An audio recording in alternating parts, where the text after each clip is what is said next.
Hello there and welcome. Tonight, let me draw you softly into the dim corridors of time, where footsteps echo faintly across windswept moors, where mist curls around broken stones, and where voices of the past speak, not in shouts but in murmurs.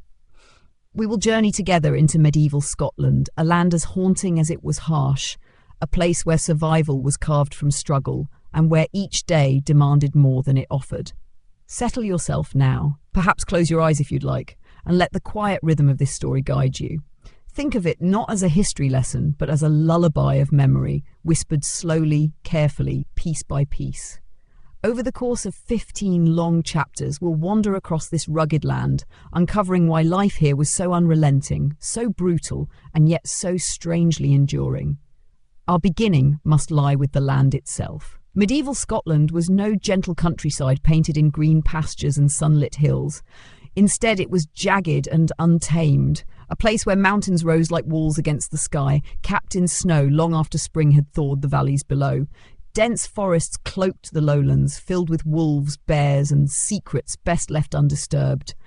Marshes spread like silent traps, swallowing the careless in mud and water. And then came winter, year after year, dragging its claws through every hut, every herd, every field. The frost was not merely an inconvenience, it was a predator, silent and steady, stripping the land bare. The people who lived here did not lead the noble lives that ballads would later celebrate. They were not the lords of castles and banners fluttering in the wind. No, most were peasants and crofters, bent-backed herders, fishers clinging to the edges of rocky coasts and labourers who coaxed what little they could from stony soil. Their homes were squat huts built of stone and turf, roofs low and thatched, more like dens than houses. Inside there was darkness, smoke clinging thick in the air, and the mingled smell of people and livestock pressed close together for warmth. Picture a morning there.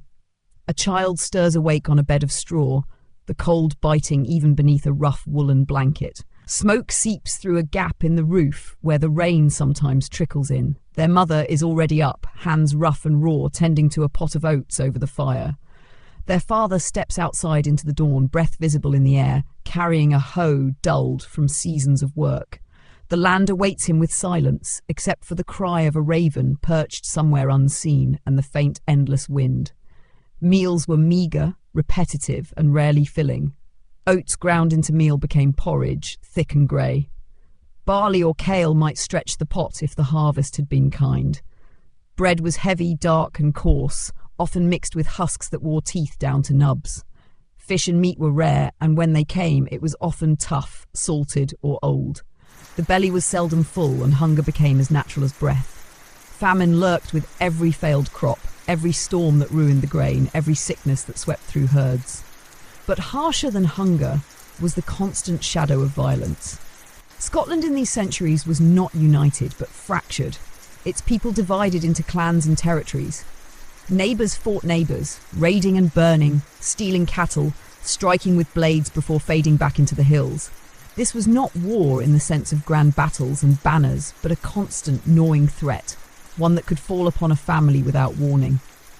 A hut might stand one day, only to lie blackened and charred the next. Cattle tethered at dusk could vanish by dawn. Bloodshed was not a question of distant rumour, but of daily expectation. This, then, was the shape of life in medieval Scotland, a harsh, unrelenting existence framed by cold and hunger, shadowed by conflict, and carried on weary shoulders by people who had little choice but to endure. Yet within this grim reality was a quiet resilience, a determination to survive, to carry forward even when each day seemed to offer little more than struggle. Here is where our story begins, at the meeting point of land and life, where both were equally unforgiving. The fire glows dim in the hearth, the night presses close beyond the door, and the whispers of the past draw nearer, ready to be heard.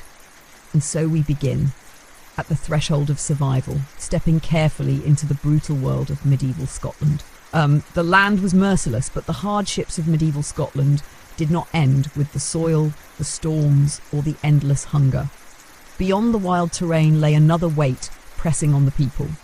The structure of society itself. To live in those centuries was to live under an order that dictated nearly every breath a person could take, a hierarchy where freedom was a dream reserved for the few, and survival meant bending beneath the burdens imposed by others. At the top, there were kings, but their crowns were neither secure nor unquestioned. Power shifted constantly, not only between rivals, but also between Scotland's fragile independence and the looming might of its southern neighbour, England. Kings claimed dominion over their lands, but in reality their reach often stopped at the horizon of their armies. The true authority in the daily lives of most people was the laird, the local lord, or even the chieftain whose word carried more weight than distant rulers. For the peasants, these lords were not figures of romance. They were masters of land and law, and with ownership of the soil came ownership of the people who worked it. Farmers were tied to their plots, their labour demanded in fields they did not own, their harvests divided before they ever touched their lips, tithes to the church, taxes to the lord, rents to the landowner, all carved away at what little remained after hunger had already taken its share. A tenant farmer could toil from dawn to dusk, bent under the sun or the rain, and still watch much of his crop carted away under another man's claim. Failure to meet those obligations, whether from poor weather or simple misfortune, invited punishment that was swift and cruel. Fines, seizures, sometimes even the stripping of land rights. It was a system designed not for fairness, but for control. And yet life was not without its rituals, its obligations that extended beyond labour. The church held a powerful grip, stronger in some ways than any king or chieftain. It dictated not just the spiritual world, but also the rhythms of everyday existence. Days of fasting meant even less food for bellies already hollow. Holy days demanded reverence, yet often required coin as well. Priests warned of sins lurking in every shadow, promising salvation only through obedience and tithes. For a people who lived so near the edge of despair, faith was both a comfort and a chain. It whispered of heaven beyond suffering, even as it tightened the burdens of the present. But even among those bound by poverty, the structure of the clan gave life a particular shape. Kinship was not only identity, but also protection, however fragile. To belong to a clan was to have a place, to be sheltered, however tenuously, from outsiders. Yet that same bond could also draw one into endless cycles of feud and vengeance. An insult to one was an insult to all, and blood was often answered with blood, binding generations to conflicts whose origins were long forgotten. Within the huts, families grew close by necessity, their worlds contained within narrow walls. A child might never travel farther than a few miles from their home. Their future was set almost from the moment they could walk, the sons to labour in fields or to fight when called, the daughters to tend hearth and family, perhaps married off to strengthen ties between kin. Dreams were luxuries they could not afford. Survival was the only inheritance guaranteed. Even for those slightly above the peasantry, the minor nobles, the petty chiefs, the warriors in service of their lords, life was not gilded. Their wealth was measured in cattle, in weapons that rusted if left untended, in stone towers barely more comfortable than the huts of those they ruled. Honour and reputation were their coin, and both could be lost in a single misstep. Theirs was a precarious existence, lived always in the shadow of rivals waiting to pounce. It was a society layered in hardship, each level pressing down upon the one beneath.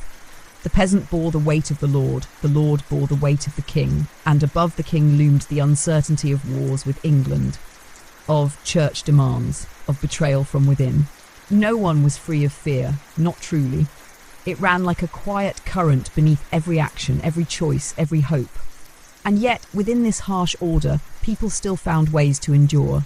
They clung to traditions, to gatherings where stories were told and songs were sung.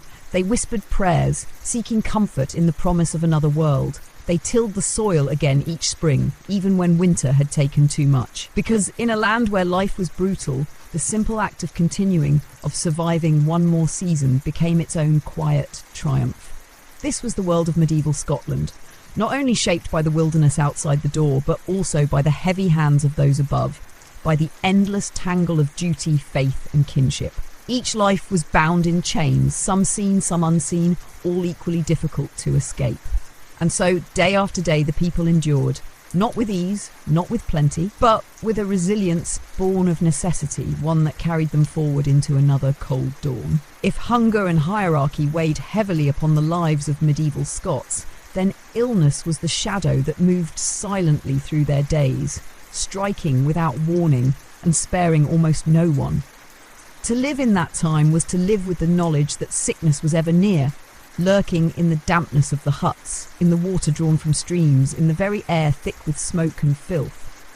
Disease was not an interruption of life, it was woven into the very fabric of existence. The homes of the common folk, dark and close, were breeding grounds for sickness.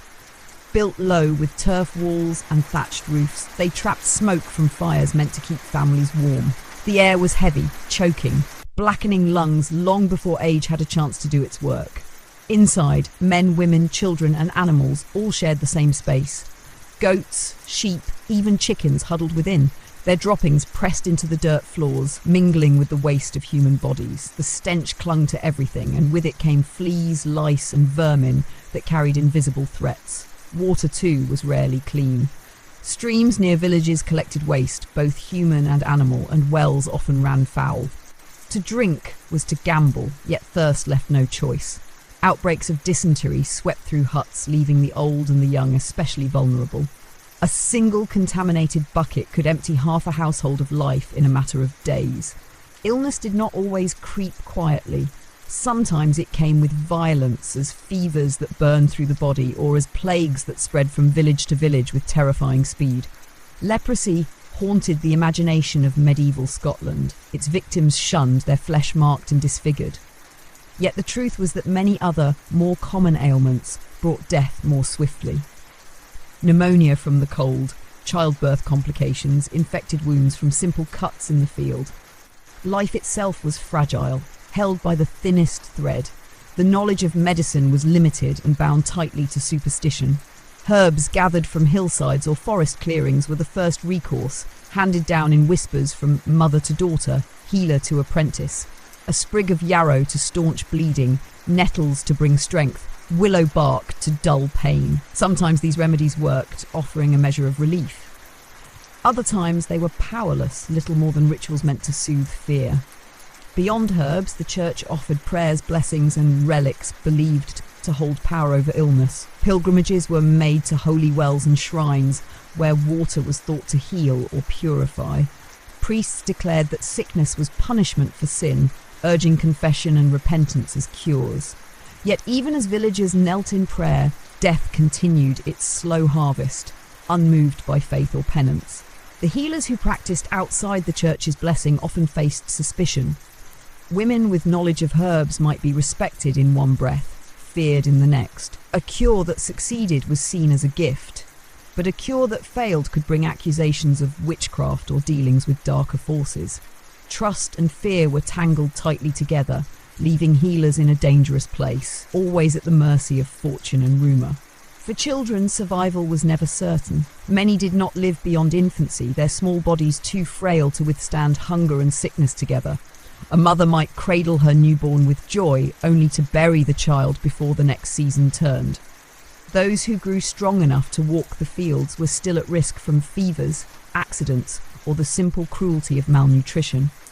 Childhood was not a protected time, but a fragile gamble against the harshness of the world. The plague that swept across Europe in the mid-14th century reached Scotland as well, bringing devastation that words barely capture. Villages emptied, fields lay untended, and silence fell where once the sounds of life had been. Families disappeared, their huts abandoned, left to crumble into the earth. For those who survived, the memory of that shadow lingered for generations, a reminder of how swiftly life could be erased.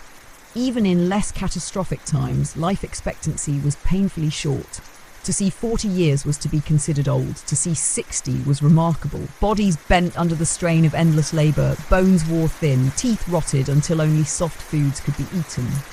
Pain was constant, accepted as a part of life. There was no escape, no reprieve, only endurance until the body gave way. And yet, amid this relentless presence of illness, people carried on. They laughed when they could, sang songs that lifted hearts for a while, and shared tales that gave meaning to suffering. They clung to faith, to family, to the small comforts of community, because without these, despair would have claimed them as surely as disease. In the dim huts and the shadowed glens, in the rhythm of labour and the fragility of breath, life unfolded under the constant threat of sickness. It was a world where every cough carried fear, where every fever might be the last, and where survival was a triumph not of strength alone, but of spirit. This was the unseen battle of medieval Scotland, fought not with swords or shields, but with frail bodies against the merciless weight of disease. If sickness and hunger gnawed away at the body, then the threat of war and raiding clawed at the soul. Medieval Scotland was a land forever on the edge of conflict, where swords were drawn not only for crowns, for cattle, for honour, for survival. Violence was not reserved for distant battlefields.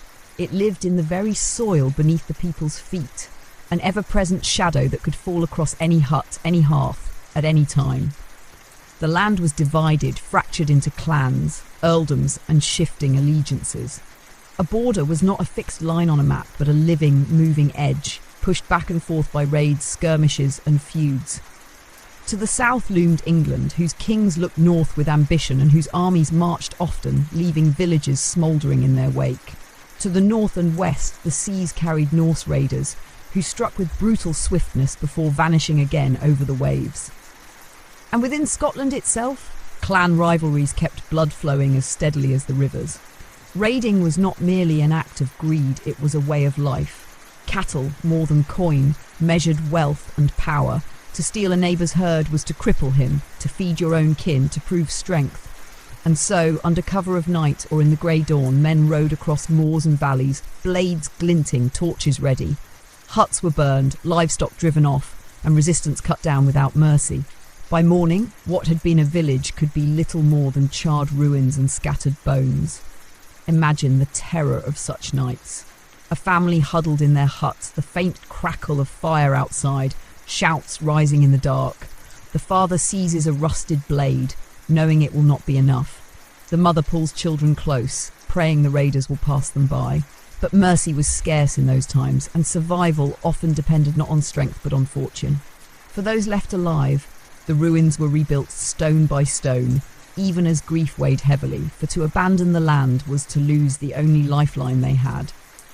The great wars with England too brought devastation, not only to soldiers but to the peasants who had no choice but to endure the armies moving through their lands. Fields were trampled, stores of grain taken, huts stripped bare to feed men who marched under banners. Soldiers left little behind but hunger, ashes and widows. War was not an event far away, it came to the very doors of the poor, leaving them crushed between the ambitions of kings. The weapons of the age were cruel in their simplicity, swords and axes cut with brutal finality. Arrows rained from above, piercing through leather and flesh alike. Spears thrust in close combat, leaving men broken in the mud. There was little glory in these fights, only the raw brutality of survival. Wounds, even minor ones, often meant death in days, as infection spread faster than any healer could contain. A man might limp home from battle, only to die in his hut, feverish and raving, leaving his family to starve without his labour. Yet war was not only a matter of steel. Castles and strongholds rose, not as symbols of beauty, but as fortresses of necessity. They loomed on hills, stone teeth against the horizon, their walls promising protection for those within, and oppression for those without. To the peasant, they were both shield and burden. In times of attack, villagers crowded inside, clutching what little they could carry. But the upkeep of these strongholds demanded endless labour and rent, more weight pressing down on already weary shoulders. Feuds between clans carved scars deeper than any outside enemy. An insult, a theft, a killing, all could spark generations of vengeance. Sons avenged fathers, cousins avenged cousins, until bloodlines blurred and the original quarrel was forgotten. These cycles of retribution wove themselves into the very identity of the clans, binding them together with loyalty, but also chaining them to endless violence. To be born into a clan was to inherit its enemies, its debts of blood, and its unending struggle to maintain honour in a world where honour was often written in death. Even the act of travel carried danger. A lone traveller on the road risked ambush, his goods stripped, his life ended by a band of desperate men. Roads were few, little more than muddy tracks through forests and bogs, and every bend might conceal threat. Villages were isolated, not only by geography but by fear, for trust beyond one's kin was fragile at best. And yet, despite the bloodshed, life endured. People rebuilt after raids, they replanted fields trampled by armies, they sang songs of valour and sorrow by their firesides. Children grew up with the stories of battles told like warnings and lullabies, shaping their understanding of the world before they ever held a blade. Violence was inescapable, but it was also expected, a part of the cycle of living in a land forever contested. This was medieval Scotland, a place where war was not a chapter in history but a rhythm in daily life. A world where peace was never more than a pause, fragile and fleeting, before the clash of steel returned once more. And through it all, the people carried on, their lives bound by struggle, their hearts hardened by necessity, their survival a testament to resilience in the face of ceaseless conflict. Amid the harsh winds, the endless skirmishes and the gnawing hunger, there was still one force that shaped the lives of medieval Scots in ways both profound and inescapable: the church. It was not merely a place of prayer, but the very framework through which people understood the world, from the mysteries of the heavens to the smallest details of their daily existence. Faith was woven into every action, every fear, and every fleeting hope, binding the people as tightly as hunger or kinship ever could. The church loomed large in every village, whether in the form of a grand stone abbey or a modest wooden chapel perched on a hillside. Its bells marked the rhythm of the day, calling the faithful to prayer, reminding them of obligations that extended beyond earthly lords.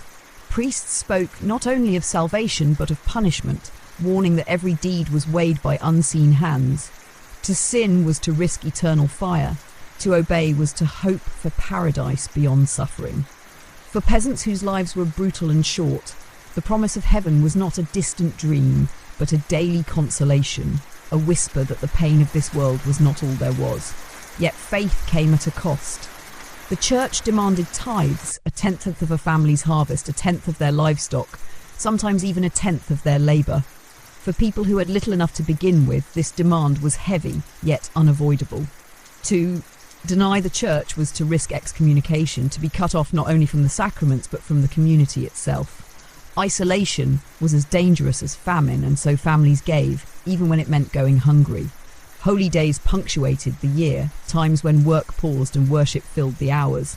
Festivals brought moments of reprieve with feasting and song, but always under the shadow of devotion. Fasting periods, too, demanded restraint, stripping away what little comfort food might offer. Life was a cycle of scarcity and obedience, framed by the turning wheel of the church's calendar. Monasteries dotted the land, places of both refuge and authority. Within their walls, monks copied texts by candlelight, preserving fragments of knowledge even as they enforced strict discipline on their own lives. Some monasteries offered charity, a crust of bread for the starving, shelter for the lost. Others hoarded wealth, their stone walls rising in sharp contrast to the huts of the poor who toiled beyond them. For the common people, monasteries were both places of awe and quiet resentment, symbols of faith, but also of power untouchable by ordinary hands. The church did not only claim the soul, it also claimed dominion over the body. Marriage was not simply a family affair, but a sacrament. Birth required baptism to guard against damnation. Death, too, was carefully guided, the rites performed to ease the soul's passage beyond. From cradle to grave, no step of life escaped the watchful eyes of the church. Even the graveyard itself was a reminder, rows of simple stones standing under the shadow of the cross, whispering that life's end was never far. Priests held a dangerous kind of authority, able to sway entire villages with sermons of fire and brimstone. They interpreted not only scripture but also misfortune. A storm that destroyed a crop, a plague that swept through huts, even a barren womb. All could be declared punishments from God. And so confessions were made, penances paid, indulgences purchased when coin could be spared. For the desperate, the line between faith and fear blurred until the two became indistinguishable. Superstition mingled with belief, shaping a world where saints and relics held power. Pilgrimages to holy wells and sacred sites promised healing and forgiveness. A fragment of bone, a drop of water blessed by a saint, a scrap of cloth said to have touched a holy man, all were treasures carried home as shields against suffering. People clung to them with the same desperation with which they clung to a loaf of bread. But beneath this devotion there was a quieter current of unease. The same church that offered salvation also demanded obedience, silencing those who questioned its grip. Whispers of heresy or sorcery carried danger, especially for women who knew too much of herbs and remedies. To step outside the bounds of accepted belief was to risk ruin, for the church's wrath was often swifter than God's. And yet, in the evenings when villagers gathered by their hearths, stories of saints and miracles were told like lullabies, blending comfort with wonder. Faith softened the edges of fear, offering meaning where otherwise there was only suffering. To believe was to endure, to imagine that every hardship was not without purpose, that every tear shed in this life might be answered with joy in the next. Thus the church stood as both comfort and burden, both shield and shackle. It was the heart of the village, yet it pressed heavily upon those already bent by hunger and toil. For the people of medieval Scotland, faith was not an option but a necessity, the invisible thread binding their days together, offering hope even as it demanded sacrifice. And so they prayed, they gave, they obeyed, clinging to the promise that beyond the frost, the famine, the endless strife, there was something more waiting for them in a world beyond this one. When the weight of hunger, sickness and the church pressed down upon the people of medieval Scotland, there was still one more force that shaped every breath of life, the land itself. It was both the giver and the taker, the stage upon which every struggle was played. And yet it was no gentle stage, no fertile plain stretching endlessly with golden grain. It was a rugged, stubborn land, one that seemed to resist human touch, offering only the barest yield in exchange for endless toil. The highlands rose like jagged teeth into the sky, their slopes treacherous and barren, their peaks often capped in snow, even when valleys far below stirred with green. To live among them meant to carve existence from stone and heather, to tend small plots of soil scraped from the earth, where only oats, barley and hardy greens could cling to life. The winds tore across those heights with a voice like mourning, and storms rolled in without warning, lashing huts, flattening crops, scattering sheep across crags and moors. In the lowlands, the soil was kinder, though still unyielding compared to the fertile lands of England or France. Fields of barley and rye could grow here, yet they were always at the mercy of weather, and a single summer of rain or a single winter of frost could undo the labours of an entire year. The rivers that wound through these valleys could flood without warning, drowning what little had been coaxed from the ground. It was a fragile balance, and one broken more often than kept. Cattle and sheep were wealth as much as food, yet they too were prey to the land's cruelty. Winters starved them, wolves hunted them, and raiders stole them. Families who measured their worth by the number of beasts they owned could find themselves ruined in a single season, left with nothing but barren fields and empty huts. For the poor, even the survival of a single goat or cow could mean the difference between enduring the winter or being buried by it. The coasts, jagged and wild, gave little safety to those who sought the sea. Fishermen set out in small, fragile boats, their lives tethered to nets heavy with hope. The North Sea was no gentle companion, but a place of sudden storms and merciless waves. Many who pushed off from shore did not return, their boats swallowed whole, their bodies claimed by waters that gave fish as often as they gave death. Yet fish, when caught and salted, could sustain a family for weeks, and so men risked it, again and again, their lives bound to the sea's shifting moods. Forests stretched across much of the land, dark and tangled, home to wolves, boar and bears in the earlier centuries. They offered wood for fuel and shelter, berries and game for those brave enough to hunt. Yet they were also places of danger, where shadows seemed to move with intent and where the unwary could vanish.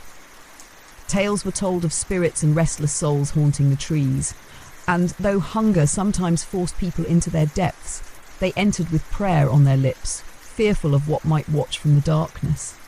The seasons themselves seemed like adversaries. Spring was not the gentle bloom of flowers, but a muddy, uncertain time when hunger was often at its worst, stores emptied and new crops not yet ready. Summer brought labour, days long and exhausting, spent bent in the fields beneath the sun. Autumn was harvest, a brief moment of relief and plenty, though never enough to banish fear. And then winter returned, cruel and endless, freezing water in its jars, cracking huts with ice, and burying the land in silence. In those months, each day was counted like a step across thin ice, waiting for the thaw that might or might not come in time. Even the very act of travel was a battle with the land. Roads were scarce, little more than muddy tracks through moors and forests. Streams swollen with rain became impassable. Mountains blocked passage, forcing long and dangerous detours. A journey of 20 miles might take days, with nights spent in cold camps where a wrong fire could give away one's presence to raiders or wolves. Isolation was part of life, not by choice but by geography, and most people never strayed far from the handful of ridges and valleys they called home. The land shaped the people as surely as hunger shaped their bellies. It made them hardy, resilient, wary. It taught them to expect little and endure much. It forced them to find joy not in abundance, but in survival. In the return of spring, in the birth of a calf, in the gathering of berries that had escaped frost. Every triumph was small, but every triumph mattered because the land gave nothing freely. Yet in its harshness, the land also gave beauty. Wild, untamed beauty that seeped into the songs and stories of the people. The mountains, though unforgiving, rose with a majesty that stirred the soul. The lochs, dark and still, mirrored the sky in ways that seemed otherworldly. The heather spread purple across hillsides, a brief and fragile softness against the stone. Even as the land starved and battered its people, it also shaped their spirit, binding them to it with a love as fierce as the struggle it demanded. This was the Scotland of the Middle Ages, a place where every day was a battle against earth, sky and sea, where survival itself was an act of defiance against a land that seemed determined to resist its inhabitants. And yet, the people endured, because to them the land was not simply home, it was destiny, inescapable and eternal, the backdrop to their lives and the grave that would one day claim them. If the land carved the people into shapes of resilience, then their daily labour gave form to every hour of their existence. Work was not a task chosen, but a rhythm imposed, endless and inescapable.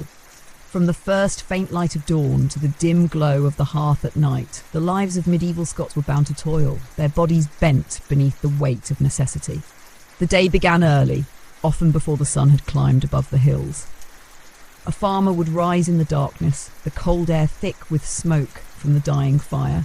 His tools, crude, worn, and heavy, awaited him. Wooden ploughs dragged by oxen scraped through stubborn soil, sickles dulled from repeated use strained against barley stalks. Every field demanded hours of back-breaking effort, and yet the yield was never certain. Stones had to be pulled from the ground year after year, weeds clawed away with bare hands. Even children, barely old enough to stand steady, joined in, scattering seed, chasing birds from the furrows, gathering fuel for the fire. Women's labour was no less relentless. They tended hearths where smoke filled lungs and eyes, ground oats into coarse meal with heavy stones, churned milk into butter, spun wool by hand, and mended clothing until threads frayed into nothing. The hearth was not only the centre of warmth, but the centre of ceaseless work. Meals, when they came, were meagre and repetitive, requiring effort that was often greater than the comfort they provided. A pot of porridge, stirred for hours, might be all a family shared in a day, stretched thin with whatever scraps could be spared. Children were never shielded from this cycle. From the moment they could walk, they carried water, fetched wood, herded sheep, or tended to younger siblings. Play was brief and rare, hidden in the margins of days consumed by necessity. A childhood in medieval Scotland was not a gentle season, but a preparation for the unyielding duties of adulthood. Those who survived past infancy were expected to work, and work they did until their bodies gave out.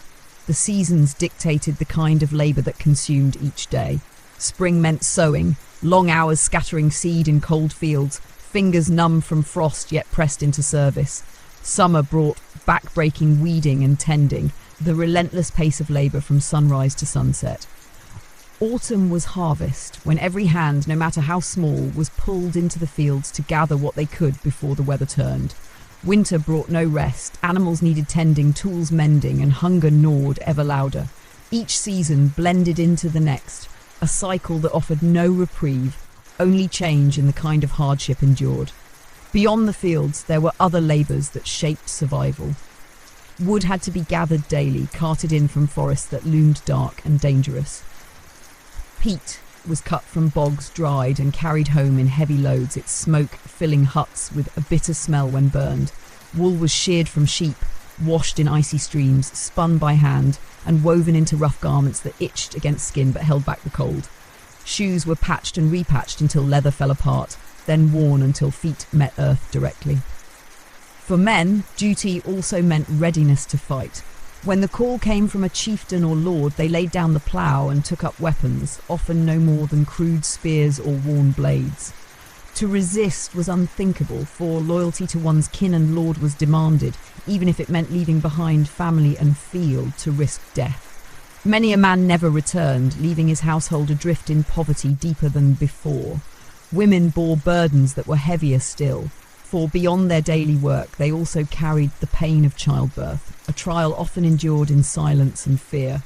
The risk of death was constant, whether for the mother or the child. Yet life pressed forward and families grew large, not from abundance but from necessity, for many children would not live to adulthood. There was no division between life and labour. They were the same.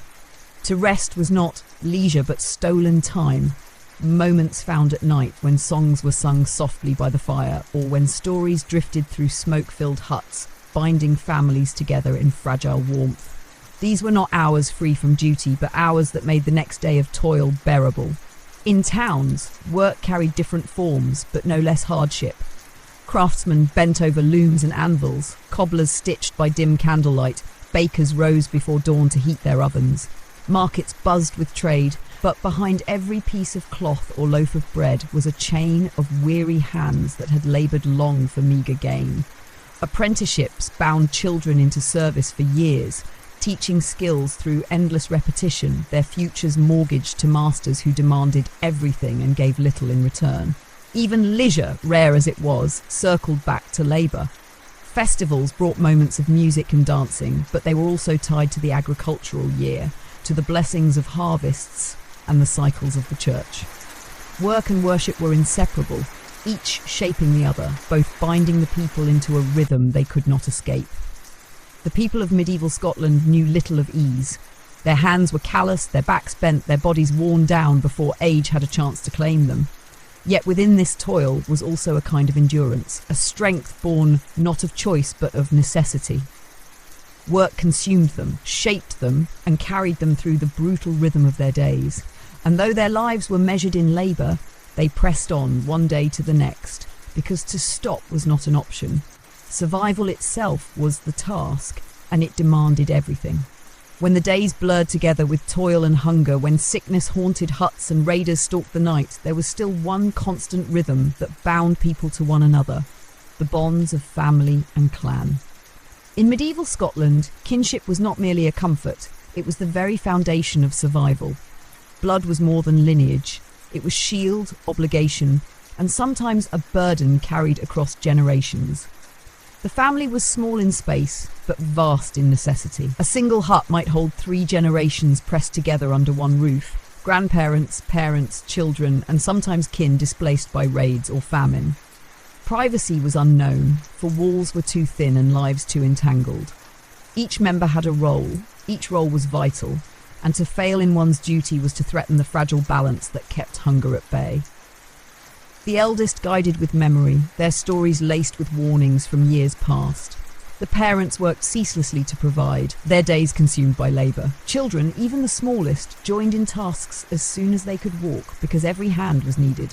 Clans extended this circle outward, weaving together families into larger units bound by loyalty and obligation. To belong to a clan was to carry its name like armour, for in a world of constant threats, kinship meant protection. If one member was harmed, the clan was bound to answer. If one family starved, others were expected to share what little they could. Blood ties reached beyond affection into law itself, for justice was often a matter of clan against clan, feud against feud. Marriage was less about romance than about strengthening these bonds. Daughters were wed to seal alliances, sons bound themselves to wives who brought not only companionship but also new links to land and kin. Dowries of cattle or grain, sealed agreements, and celebrations, though brief, were fierce reminders of the importance of these unions. Behind the laughter and music of a wedding feast lay the weight of obligation, for to break faith in marriage was to endanger more than two lives. It could fracture bonds between entire families. Yet within these structures tenderness existed, quiet and unspoken. A mother's lullaby hummed by the hearth, a father's rough hand steadying a child learning to walk, siblings huddled together for warmth. These small moments of care softened the edges of brutality. The family might have little, but in its closeness lay strength enough to endure. Still, kinship was not only a shield but also a chain. Feuds bound clans into cycles of vengeance that stretched beyond reason. A quarrel between two men could ignite generations of bloodshed, obliging descendants to fight battles whose beginnings they no longer remembered. These debts of honour could not be escaped, only repaid, and so families were pulled into violence whether they willed it or not. Loyalty demanded sacrifice, even when it meant leaving behind fields and hearths to march under a chieftain's call. Within the hut, gender carved roles as deeply as the plough carved furrows in the field. Men laboured in the soil, fought in raids, and bore the burden of outward defence. Women carried the ceaseless work of hearth and home, bore children, tended animals, and managed what little resources were left when men were gone to war. Their resilience was quiet but immense, holding families together in the absence of fathers and brothers. Their grief, too, was carried in silence, for widowhood and loss were common, and mourning rarely paused the demands of survival. Children, fragile and numerous, were both joy and risk. Each new birth was celebrated, for it meant another pair of hands in the fields, another hope for the future. Yet each birth also carried fear, for many would not survive the first winters of their lives. Those who did grew quickly into responsibility, their laughter woven into the labour of the day, their play shaped by chores, their games often little more than imitations of the work they would one day shoulder in earnest. Elders, when they survived into old age, were repositories of memory. Their stories passed down knowledge of land, clan, and custom. Around firesides, their voices wove the past into the present, binding generations through tales of struggle and survival. Though their bodies were frail, their wisdom carried weight, for they reminded the young of debts owed to ancestors, of traditions that shaped identity. Clan gatherings, rare but vital, reinforced these bonds. Feasts marked alliances, victories, or the settling of disputes. Songs filled the air, bagpipes carried their haunting tones across valleys, and stories of ancestors were told until they seemed to rise again from the grave. These moments of unity gave strength against the isolation of the land, a reminder that no family stood alone, no hardship was borne entirely in silence. Yet kinship, while binding, was not always kind. Obligations could strip families of their meagre stores, force sons into feuds, or bind daughters to marriages not of their choosing. Love was often entwined with duty, and the two could not easily be separated. The hearth was warm, but it was also heavy with expectations that pressed upon each life. Still, it was within these bonds that survival became possible. Alone, no family could endure the winters, the raids, the sickness. Together, bound by clan and kin, they withstood. In their closeness lay both hardship and resilience, a shared burden that made brutal life bearable, even if only barely. And so, family and clan remained the heart of medieval Scotland, pulsing steadily through centuries of struggle, the thread that held lives together against the winds of an unforgiving world. If kinship was the shield against loneliness, then justice was the blade that often cut too deeply. In medieval Scotland, law was not a clear and steady force, but a shifting, fragile thing, bent by power, reshaped by blood, and enforced with the edge of a weapon more often than with parchment or seal. To speak of justice in those centuries is to speak not of fairness, but of survival cloaked in authority. At its highest, kings declared laws, issuing charters and edicts that claimed to govern all of Scotland. Yet in truth, the reach of these decrees often ended where the king's armies could not march. In distant glens and valleys, the king's word was little more than an echo, easily ignored or reshaped to fit the needs of the local lord or chieftain. Authority was not uniform but fractured, carried out through layers of hierarchy where each step down diluted justice into little more than force. For the peasantry, disputes were most often settled not in courts, but at the level of the clan. If a man stole cattle, if a boundary was crossed, if blood was spilled, the answer came from kin. Compensation might be demanded, cattle in return for cattle, grain for grain, but more often vengeance was sought. Justice was tangled with honour, and honour could not be measured in coins alone. A death called for another death, a wound for another wound, until cycles of retribution spun endlessly on. The church, too, claimed its role in law. Priests judged sins as much as crimes, and punishments often blurred the line between spiritual penance and worldly consequence. A thief might be fined, but he might also be forced into confession and public shame. Adulterers risked not only the wrath of their kin, but also the condemnation of their parish, marked as sinners before the eyes of neighbours. Excommunication was the harshest sentence of all, cutting a person from the sacraments, from the comfort of the community, and from hope of salvation. To be cast out in this way was to be left adrift in a world where belonging meant survival. Punishments for crime could be brutal and swift, a hand cut off for theft, a whipping delivered before the eyes of the village, execution by hanging or beheading, the body left on display as a warning to others. Lesser crimes could still bring misery, fines that stripped a family of what little they had, servitude demanded as repayment, or confinement in rough, cold cells where disease thrived. There was no notion of rehabilitation, only deterrence through pain and fear. Trial by ordeal was sometimes used, a practice both grim and steeped in superstition.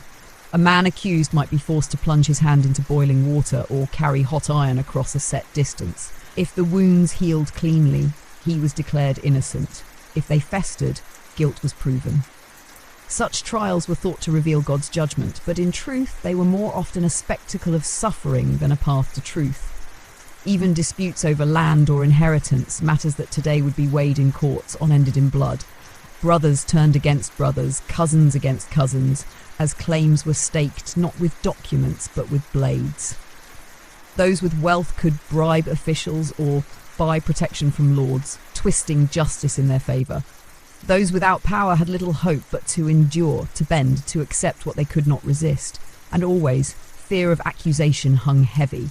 To be called a thief, a heretic, or a traitor was a dangerous mark, one that could unravel a life regardless of truth. Rumours spread easily in small villages where every action was seen, every silence noted. A woman who gathered herbs might be whispered of as a witch. A man who refused to fight in a feud might be branded a coward. These labels, once spoken, clung tightly, and justice rarely sought to peel them away. In this fragile balance, the law was as much about power as it was about right. The lord enforced what served him, the clan defended what honoured them, the church punished what offended God. Between these forces, the common people lived with caution, aware that a single misstep could bring ruin. To survive meant not only avoiding hunger and sickness, but also avoiding the gaze of those who held authority, for their judgments could strike as surely as any sword. And yet, within this harsh system, people still clung to customs of fairness, however imperfect. Agreements sealed by handshakes, disputes eased by elders, oaths sworn over sacred relics. These fragile practices wove some measure of stability into a world otherwise ruled by violence. It was not justice as we understand it now, but it was order enough to keep communities from tearing themselves apart completely. This was the law of medieval Scotland. Not steady, not kind, but binding nonetheless. It demanded obedience, enforced by blade, by curse, by fear. And for those who lived beneath it, justice was never a promise. It was a gamble, one more danger to navigate in a life already crowded with peril. While the law pressed its heavy hand on daily life, there was another kind of order that shaped the people of medieval Scotland, not through fear of kings or priests, but through stories, songs, and the fragile flicker of culture. For even in a land as harsh as this, where survival consumed every waking hour, the need for meaning, memory, and beauty endured. Culture was not an escape, but a thread of light woven through the shadows, carrying the voices of ancestors and binding communities together. The tradition of storytelling was perhaps the most enduring gift of the age. In the long winters, when the wind howled at the doors and snow pressed against the roofs, families gathered by the hearth and voices rose to fill the silence. Stories were passed down not with ink on parchment, but with memory and tongue, each generation carrying forward the tales of the last. Legends of warriors and kings, of saints and spirits, of great battles and quiet miracles, all lived in these fireside words. They were warnings and comforts, reminders that even in the darkest times, their people had endured before and would endure again. The bards, or poets, held a place of honour in this world. They carried not only entertainment, but history itself, reciting genealogies of clans, recounting victories, and preserving the names of ancestors so that they would not be lost to time. Their voices gave immortality to deeds that might otherwise have faded into silence. A bard could strengthen the pride of a clan with his song, or cut an enemy's honour to shreds with biting verse. In a land where memory was survival, their role was vital. Music, too, was never far. The haunting sound of pipes carried across valleys, their tones as wild and sharp as the land itself. Simple harps and fiddles filled gatherings with rhythm, while drums echoed the heartbeat of the people in times of war and celebration alike. These were not luxuries, but necessities. Moments of sound that lifted weary hearts, that gave rhythm to feet heavy from toil. Even the simplest lullaby hummed to a restless child became a kind of shield, softening the hardness of life with melody. Festivals brought these traditions together, fleeting but vital pauses in the endless rhythm of survival. They were times when communities came together in laughter and song, when food was shared more freely, when stories stretched late into the night. The great feasts after harvest, the gatherings tied to the church calendar, the weddings that bound families and clans, all were reminders that even amid hunger and fear, there was joy to be found, however brief. Fires lit the darkness, music carried into the night, and for a few hours, people could believe in abundance, in unity, in something more than struggle. Superstition wove itself tightly with culture, shaping beliefs about the unseen world. Spirits were thought to walk the hills, fair folk to linger in the glens, saints to bless holy wells where pilgrims knelt in hope of healing. Charms were carried, prayers whispered, rituals performed, not out of frivolity but out of need. For in a world so uncertain, every thread of protection mattered. Culture and survival were not separate but bound together, each giving meaning to the other. Language itself carried the weight of identity. In the highlands, Gaelic flowed through speech and song, rich with poetry and rhythm. In the lowlands, Scots tongue shaped stories differently, weaving its own cadence into daily life. Words were more than tools of communication. They were vessels of belonging. To speak the language of one's people was to stand firmly in their world. To lose it was to risk losing oneself. Art was simple, often rough, yet still alive in carvings, in woven patterns, in the intricate knots etched into stone crosses. These works were not merely decoration, but symbols of continuity, expressions of faith, identity, and endurance. Even the smallest ornament carved into wood or cloth carried meaning, a reminder that beauty could exist even when surrounded by hardship. Education, as we think of it now, was rare, reserved for the clergy and a small number of nobles. Most peasants could not read or write. Their knowledge passed instead through memory and repetition. But this did not mean they were without wisdom. They knew the rhythms of the land, the signs of weather, the uses of herbs, the customs of kinship.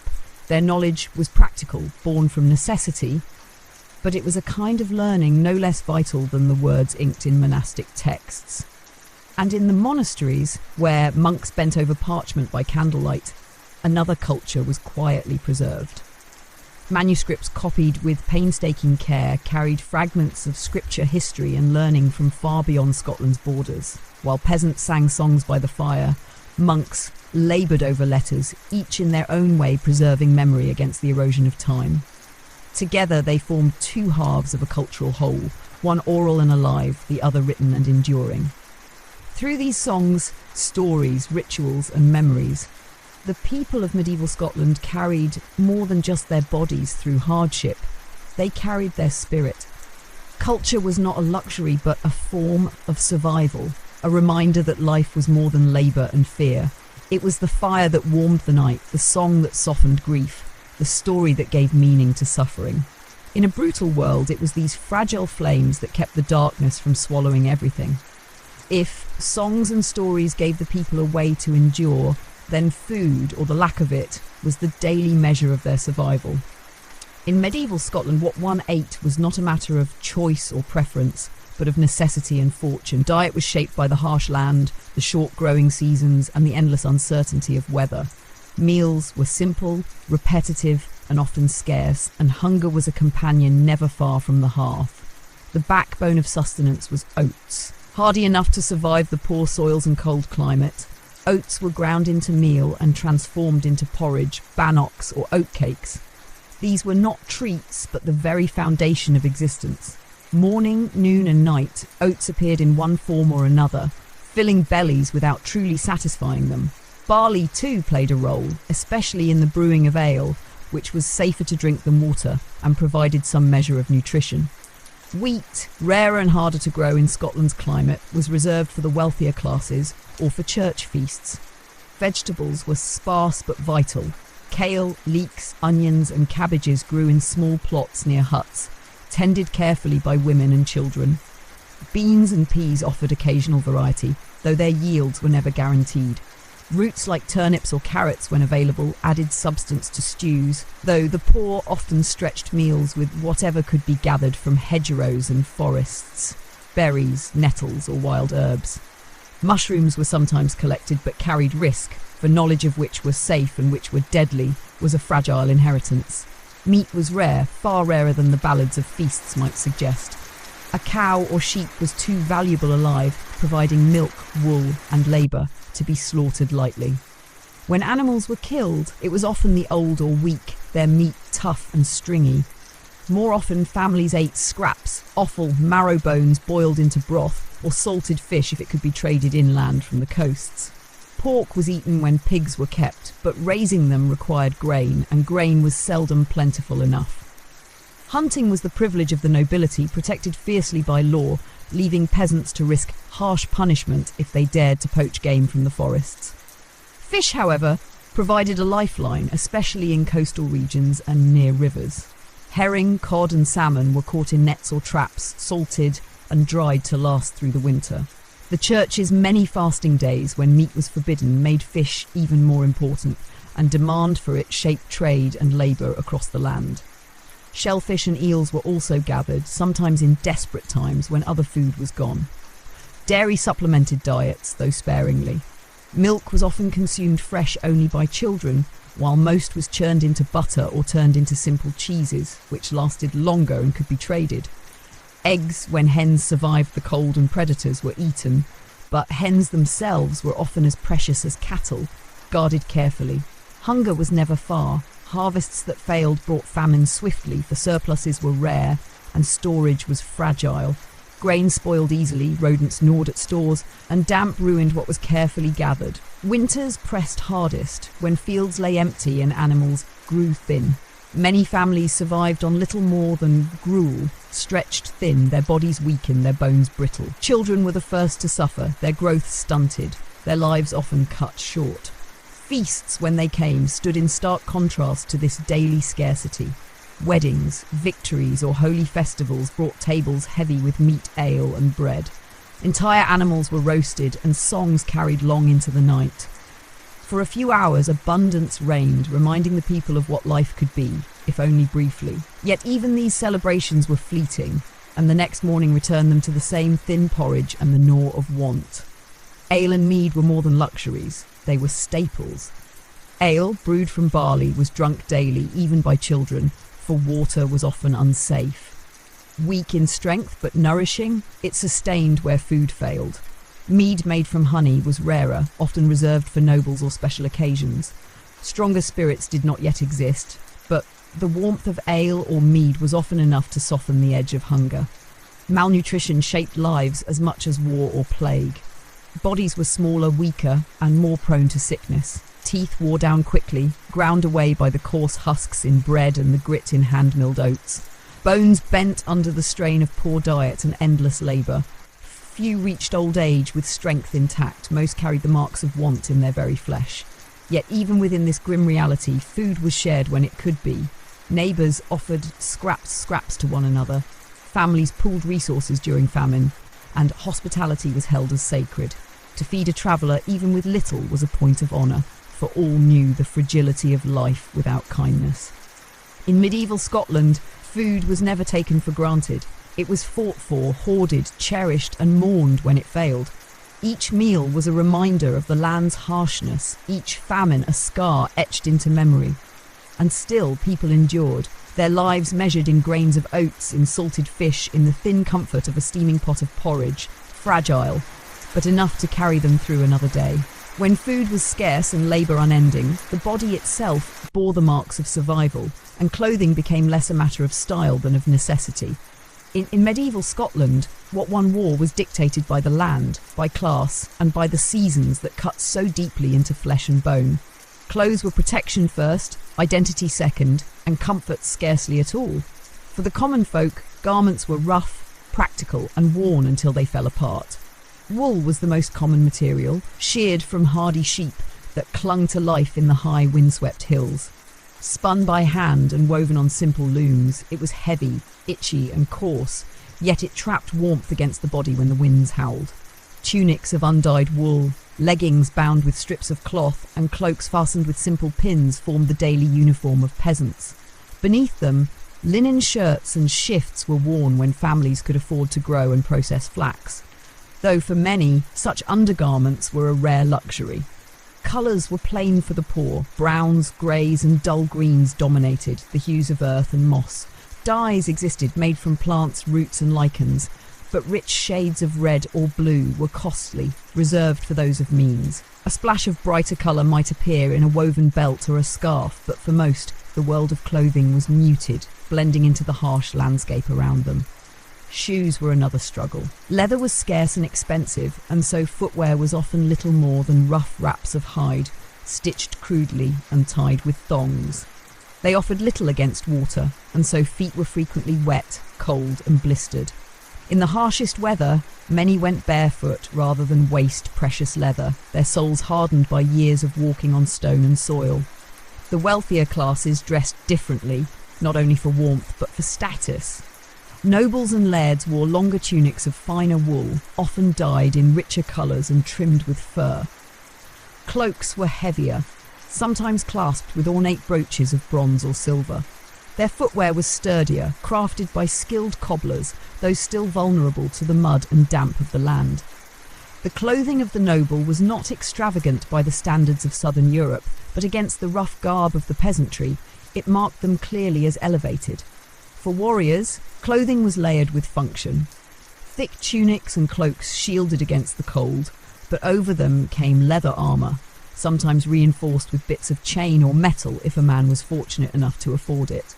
Helmets were rare among the poorest fighters, who often went to battle with little more than a padded cap. Shields and weapons were more essential than armour, and many Scots fought exposed to the elements, relying on speed, ferocity and kin beside them rather than steel to protect them. Women's clothing echoed the same balance of necessity and modesty. Long woolen dresses, often belted at the waist, provided warmth and freedom of movement for work. Over these, aprons and shawls were worn, layered against the cold. Hair was bound with simple cloths or veils, while wealthier women might adorn themselves with embroidered headdresses or brighter fabrics brought through trade. Yet even for the well-born, clothing was practical at its heart, shaped by a land that gave little room for vanity. Children, too, were dressed in miniature versions of adult garb, for there was no notion of childhood as a separate stage of life. A boy wore a tunic, a girl a dress, both of coarse wool handed down from siblings until the fabric frayed beyond use. Garments were patched and repatched, sleeves shortened or lengthened, hems let out to match growing bodies. Clothing was not discarded lightly, for every scrap of fabric had value. Textiles themselves were laboured over with endless effort. Women spun wool by hand using distaff and spindle, their fingers raw from the work. Looms creaked in huts, weaving coarse cloth that was cut and stitched into simple forms. Dyes were brewed in smoky pots, using plants like woad for blue, madder for red, and lichen for purples, though results were often faded and uneven. Each piece of clothing carried within it hours of unseen labour, a testament to the unending cycle of necessity. In the cold months, cloaks became lifelines, heavy woolen mantles that shielded from rain and frost. Some were lined with fur, fox or rabbit if it could be trapped, though such warmth was rare for peasants. Hoods stitched to cloaks or worn separately shielded faces from sleet, their rough fabric growing stiff with damp. Gloves were scarce and hands often went bare, reddened and cracked by the cold. Adornment was rare, but not absent. A simple brooch to fasten a cloak, a belt buckle hammered from bronze, a carved wooden pin. These small tokens carried pride and often meaning, sometimes passed down as heirlooms within families. For nobles, jewellery of silver or gold marked status, though even then, excess was tempered by the land's demands. Nothing too fine could be worn long in a world of mud, rain, and endless labour. Clothing was never simply fashion, it was survival, stitched into fabric. It carried the scent of smoke from the hearth, the damp of rain-soaked fields, the wear of long hours bent in toil. It marked class, yes, but more than that, it marked the unrelenting effort to endure the climate, the work, and the scarcity of a brutal age. In every frayed sleeve and patched cloak, in every heavy woolen tunic, lay the quiet truth of medieval Scotland. Life was harsh, and even the garments on one's back bore the weight of struggle. If clothes carried the weight of survival, then shelter was the frail shield against the endless bite of Scotland's weather. To speak of home in medieval Scotland is to speak not of comfort but of necessity. Huts and halls rose from the earth not as havens of warmth, but as barriers barely holding back wind, rain and cold. They were places to endure, not to luxuriate, and every stone and beam told the story of hardship. For the common folk, homes were small, low and rough, built from the materials that lay nearest at hand. Stones lifted from fields formed the walls, while turf and clay filled the gaps, sealing against the worst of the wind. Roofs were thatched with heather, reeds or straw, layered thick to keep out rain but prone to rot and fire alike. These structures hunched against the landscape, blending into hillsides as if trying to hide from the storms that scoured them. Inside, space was narrow, dark and close, often a single room where family and livestock shared the same air. Floors were of packed earth, sometimes strewn with straw, though damp seeped up in winter and turned them to mud. Smoke from the central hearth curled upward, finding its way through a hole in the roof or cracks in the thatch, coating rafters black and filling lungs with soot. Light came dimly through small openings, often covered with oiled cloth or shutters of wood, for glass was a luxury unknown to the poor. The air was thick, warm with the presence of bodies, but heavy with stench, for animals were tied inside at night to keep them safe from wolves and raiders. Furniture was spare and rough-hewn. A long bench by the wall, a table of crude planks, a few stools, and low beds of straw or bracken for sleeping. Families lay close together at night, children tucked between parents for warmth. Blankets were few, often woolen and coarse, patched and reused until threadbare. Storage was minimal, wooden chests for grain, clay pots for food and drink, baskets woven from reeds to carry what little was gathered. Everything had its place and nothing was wasted. In wealthier households, the story was somewhat different. Stone towers and fortified houses rose above villages, their walls thick and imposing. Yet even these were not places of comfort by modern standards. Draughts slipped through cracks in stone, and cold seeped into every chamber. Fires burned in great hearths, but smoke still filled the air, and heat rarely reached beyond the central hall. Floors of beaten earth or rough planks were covered with rushes, changed occasionally but always filled with dirt and vermin. Nobles slept on wooden bedsteads with mattresses stuffed with straw or feathers, yet even these were plagued with lice. Castles, for those who ruled, were built for defence, not ease. Their narrow windows admitted little light, their chambers echoed with damp, and their stairways spiralled cold in stone. They were strongholds more than homes, designed to withstand raids and sieges rather than nurture warmth or beauty.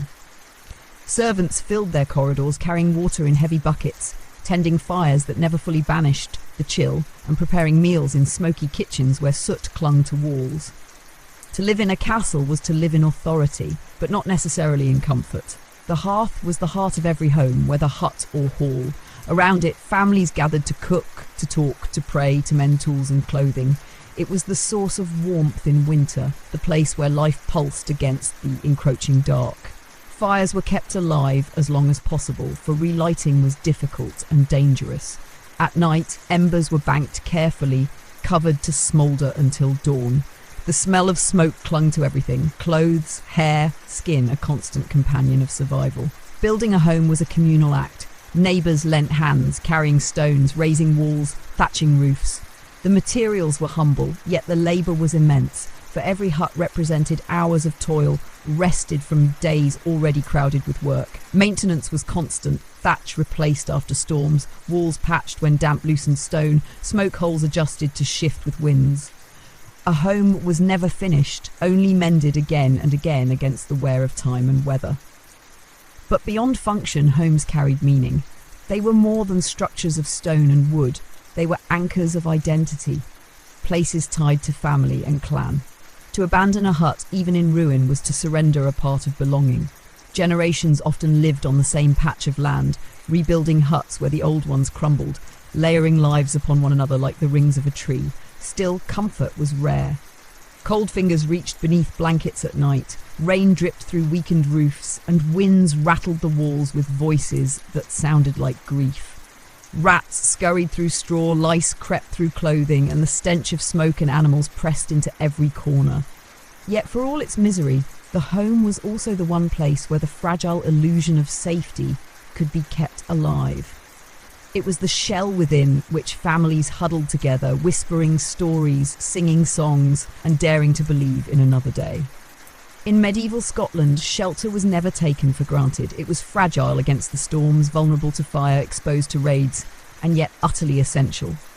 To step inside, however humble, was to step into the heart of survival itself. A space carved against the wildness outside, a fragile wall between life and the vast, untamed world beyond. Beyond the walls of huts and halls, beyond the fields and the hearths, lay the spaces where life gathered into something larger than the family, the village and the town. These were the fragile centres of community, places where isolation loosened its grip, where trade, labour and faith interwove to create something resembling society. Yet even here, in the busier heart of medieval Scotland, life was still marked by hardship, the closeness of many bodies bringing as much danger as comfort. The village was the most common shape of settlement, a scattering of huts around a central space, sometimes near a stream, sometimes beneath the shadow of a lord's hall or small stone kirk. Paths of packed earth wound between homes, turning to mud with the first rain, trampled daily by bare feet and hooves alike. At the centre, a communal fire might burn, or a space was left for gatherings, markets, or announcements. Life here was loud, filled with the cries of animals, the chatter of neighbours, the endless thrum of work spilling from one hut to the next. Villagers knew one another too well. Every birth, every death, every quarrel was witnessed, carried into whispers and tales that passed from door to door. Privacy was nearly impossible. One's life was laid bare before the eyes of kin and neighbour alike. This closeness could be a shield, for in times of famine or raids, survival often depended on pooling resources, sharing tools and standing together. But it could also be a weight, for reputations were fragile and gossip was sharp. A single accusation, a single rumour of theft, sin or witchcraft could unravel the threads of belonging and leave a person dangerously exposed. Markets were rare but vital, moments when villages became alive with trade. Farmers brought grain, peasants carried eggs or small bundles of wool, and fishermen hauled in salted catches from distant coasts. In return, blacksmiths offered tools, cobblers mended shoes, and wandering traders displayed goods from lands most villagers would never see. Salt, spices, or a strip of dyed cloth seemed like treasures, tokens of a world far larger than the hills that hemmed in their lives. For a day, the village became more than survival. It became a place of exchange, noise, and fleeting abundance.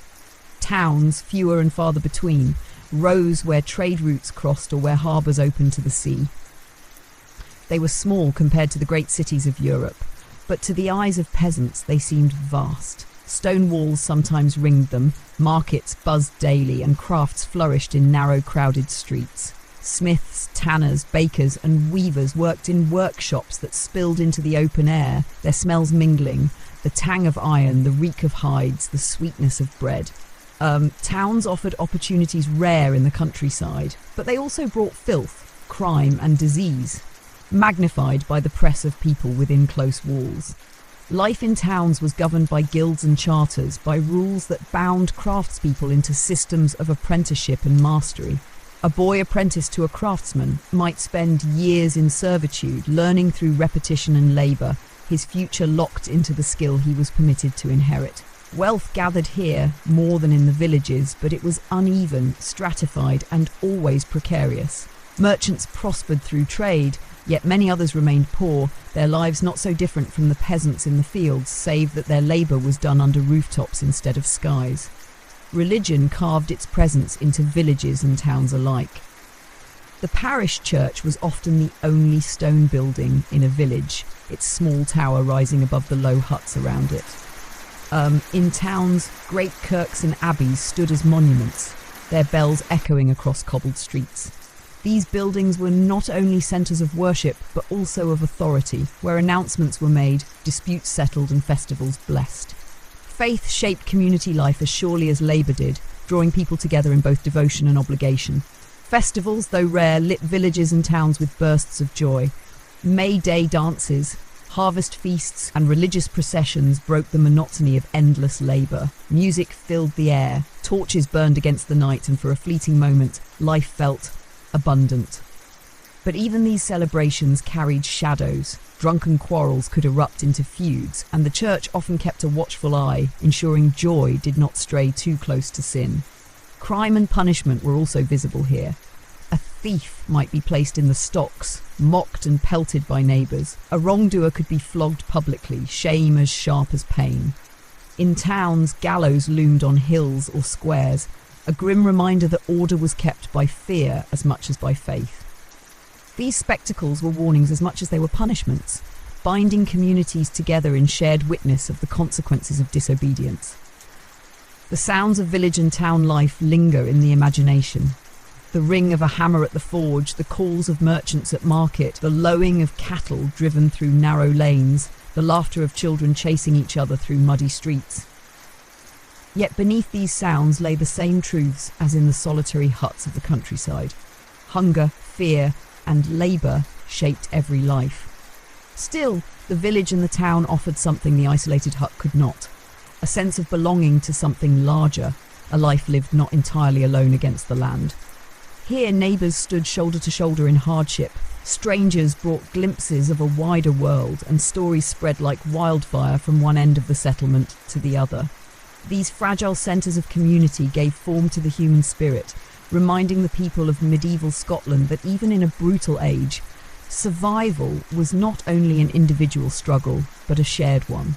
And so as we near the end of this long journey through the world of medieval Scotland, it is time to look beyond the daily rhythms of hunger, work and war, and see how life itself was framed by its greatest certainty: death. In that harsh land and age, death was never far, never hidden, never softened. It walked beside the people in sickness, in famine, in childbirth, in battle. To live was to live in its shadow, and yet in that shadow meaning was sought, rituals were shaped, and memories carried forward. Death came often and without warning. A child might sicken from fever in the night and be gone by morning. A farmer might slip in the fields, his wound festering until it carried him away. A mother might not rise after childbirth, leaving her newborn in the arms of kin already stretched thin by hardship. Raiders brought fire and steel, plagues swept through huts without mercy, winters froze the weak, and hunger hollowed out lives quietly. Day by day, few lived long. Most counted themselves fortunate to reach 30 or 40 years. Old age, when it came, was worn like a rare cloak, heavy with pain but marked with reverence. Yet death was not only an ending, it was a passage, and the church gave it shape. When someone lay dying, priests were called to perform the last rites, to anoint with holy oil, to whisper prayers that promised safe passage beyond this world. The body was prepared with care, washed and shrouded, carried to the churchyard by kin and neighbour alike. Funerals were communal moments, binding together grief with ritual, reminding all who stood by the grave that they too would follow. The earth was heavy, but the prayers were light, lifting hopes beyond the soil. The graveyard itself was a constant presence. Low stone walls surrounded it, marking a place where memory clung. Simple markers, often wooden or rough stone, bore little more than a name or a cross. The wealthy might have carved slabs or family plots within church walls, their status carried with them even into death, but most lay under the open sky, their resting places soon overgrown with grass, their names fading as quickly as their huts crumbled into the earth. Children grew up playing among these stones, accustomed to their presence, knowing from their earliest days that life and death stood side by side. The fear of death was shaped as much by what lay beyond as by the act itself. Hell was preached in vivid detail from pulpits, flames, torment, endless suffering for those who strayed from the path of faith. Heaven was promised to the faithful, a paradise where hunger ended and sorrow was no more. Purgatory, too, haunted imaginations, a place of waiting, of purification, where prayers from the living might shorten the sufferings of the dead. To die without confession, without rites, without burial in consecrated ground, was to risk eternal peril.